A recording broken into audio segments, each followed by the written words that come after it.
So, today's episode, we're going to talk about future faking. I'm Amy, and this is my podcast, Me and Myself and the Narcissist. And this is just really an account of what my relationship was like living with a covert narcissist. And it is going to be a mixture of what my experience has been, what the experience of other women who I've interviewed have been, and also the vast amounts of research I have done since coming out of this relationship. The aim of this podcast is to validate your feelings. It's to validate your experience, because if you're anything like me, you would have come out of this relationship feeling so confused, not knowing up from down, not knowing who this person is or even who you are at this point. So settle in, grab yourself a cup of tea, and let's get into it. So, future faking.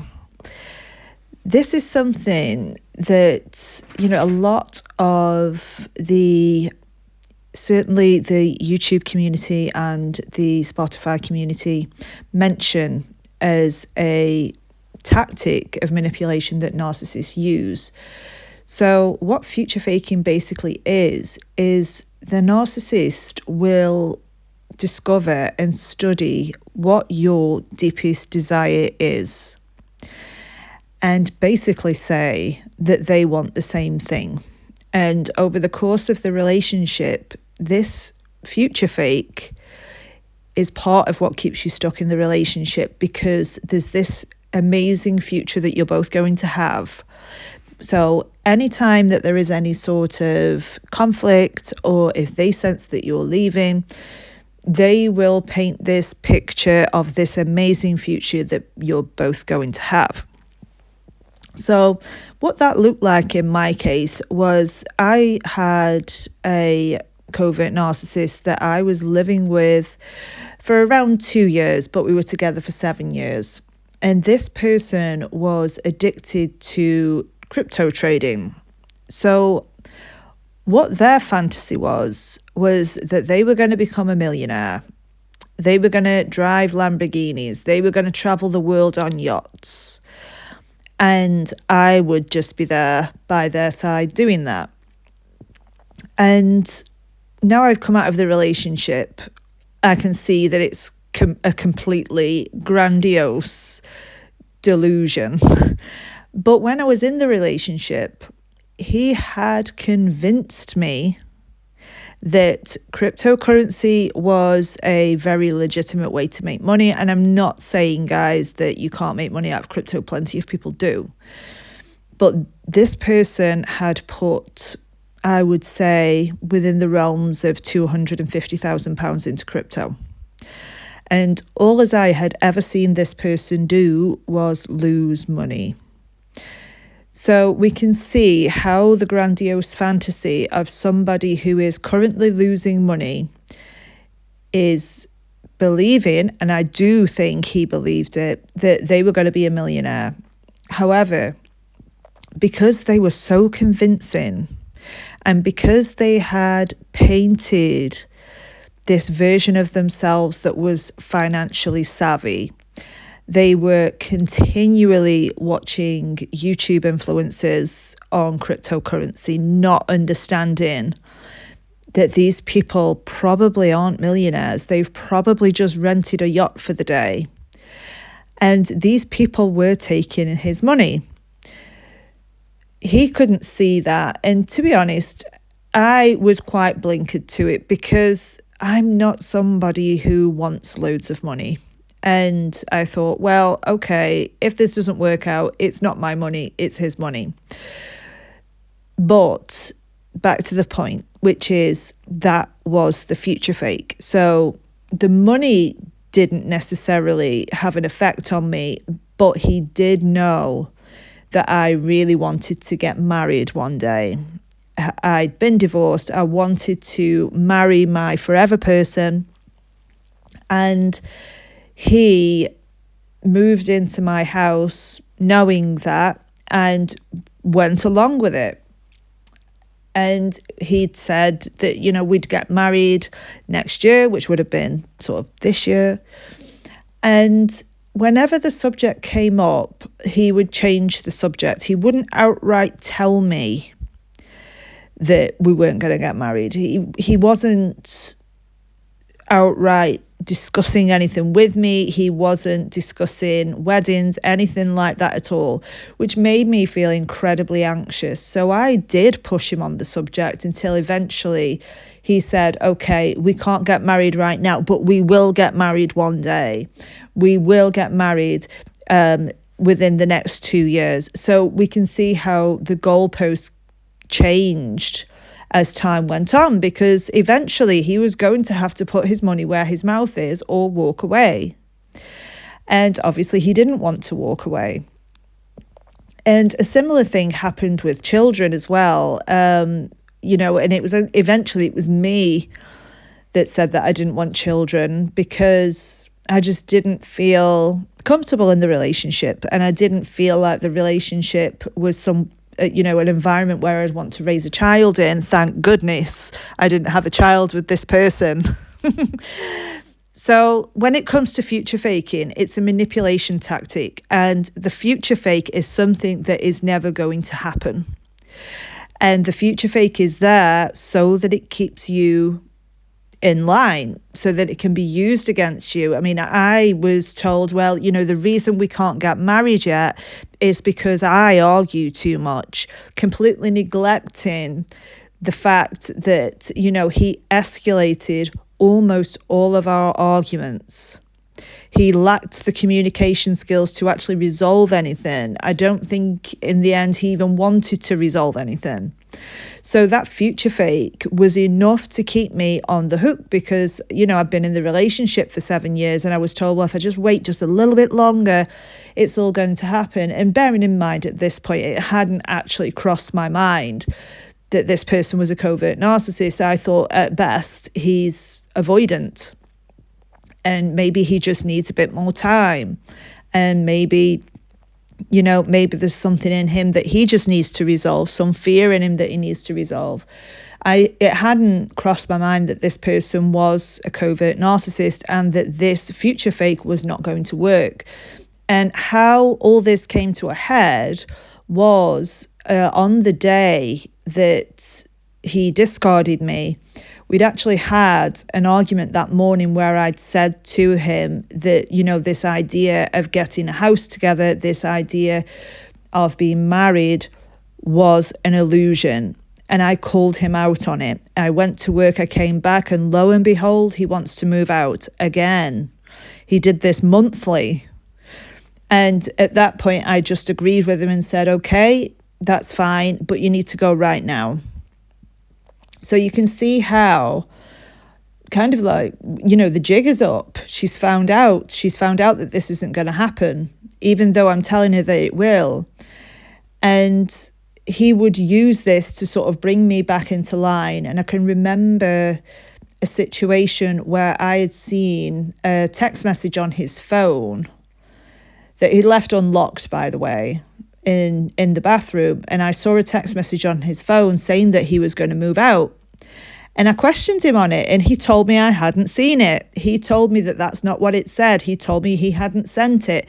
He completely gaslighted me into thinking that this message had not been sent. But because this was towards the end, I really did stand my ground with this text message, but I was never able to get a straight answer from him. And then because he knew that I was on the edge of leaving the relationship, he brought the future faking back in. Of course, that we're going to get married. Of course, that I'm not going to move out. And now that I can see it clearly, he got no intention of getting married. He'd got no intention of buying a house with me. I was just useful as someone to accommodate him for the time being so that, he could move on to bigger and better things when it suited him. And this was an incredibly painful truth because I'd invested so much in this future. I was telling friends that I wanted to marry this person. I was talking about weddings to him and he was agreeing with me. And this is how manipulative it is, because I truly did believe that this was going to happen for me. I truly believed that this was in my future. And I think when I came out of the relationship and I saw how insidious and manipulative it was, it actually disgusted me that someone would do that, because, I'm sure that most of you guys out there would not dream of doing that to somebody. You wouldn't dream of picking up on somebody's, deepest desires and using it as a way to manipulate them, because actually it manipulated me into never saying anything, because I didn't dare argue or start conflict, because then I'd be told, well, we can't get married then, or, we can't get married because, you argue too much. And I used to think, oh my gosh, maybe I do. Maybe I am being too, maybe I am nitpicking. Maybe I am being unreasonable. But looking back, the requests that I made, I wasn't asking a lot. I wasn't asking for the earth from this person. I was asking for what most people would believe are your basic needs in a relationship. It wasn't anything outlandish. I just wanted to have, a present conversation once a week for half an hour. And I remember actually asking for that and feeling quite silly that I'd had to ask my partner for a half an hour conversation when they lived with me full time. And this is why I'm making this podcast, because a lot of people I speak to do feel like they were asking too much, but I can guarantee that you probably weren't. You were asking for a basic level of respect in the relationship. You were, there was nothing wrong with seeking connection with this person. There was absolutely nothing wrong with wanting to improve the relationship, because if you were anything like me, you were, baseline depressed and anxious most of the time, and you wanted to feel better and you wanted the relationship to get better. So I really do want you to know that this isn't your fault. There is nothing wrong with wanting to work on a relationship. There's nothing wrong for asking for your basic needs from somebody. And never feel silly about it, because, if you want a loving partner and if you have a loving partner, they're going to fall over themselves to meet your needs, and you will with them as well. It's reciprocated. But what you'll find in a relationship with a covert narcissist is that you are continually bending over backwards for this person. You are the one who's continually trying to sort the relationship out. You're trying desperately to improve things so that, the relationship's happy for you, so that you're not walking around on eggshells all the time. So the future fake is something to really look out for. And I suppose the seat of this future fake was probably within the first 3 times I'd met this person. I gave him all the information he possibly needed. He knew that I wanted, a long-term relationship going towards marriage. He knew that I wanted that. And he said that he wanted that as well. And ultimately, all I was ever doing was holding a mirror up to myself. I was holding a mirror up to me, to my best self, that I projected onto him. And he took that and projected it back in a way to manipulate me into staying, because, the more tactics that they can use, the more gaslighting, the more future faking, the more, manipulation in general, to keep you confused, because if you're confused, you're not going to leave them. So how the jig was up with the future faking was that I literally called him out on it, and I was angry, you guys. I wasn't this mouse. I really was really angry with him. And, again, I was gaslighted into, and he actually said to me, I think you're just angry with yourself. And I just couldn't answer that, because I was so tired of it. I was so tired of being told, that this was going to happen.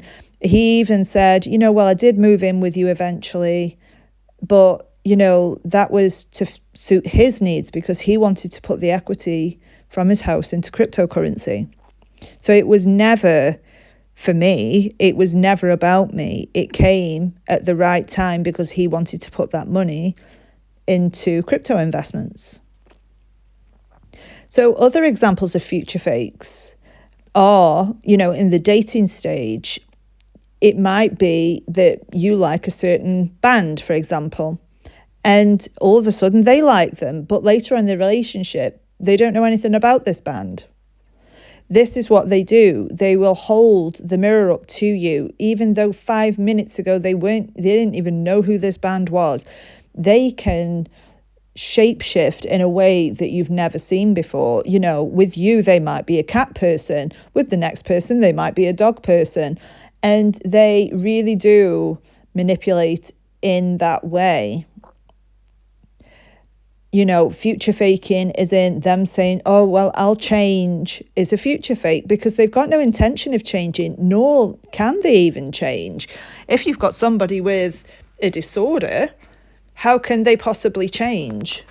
Without years and years of therapy, without years and years of intense help.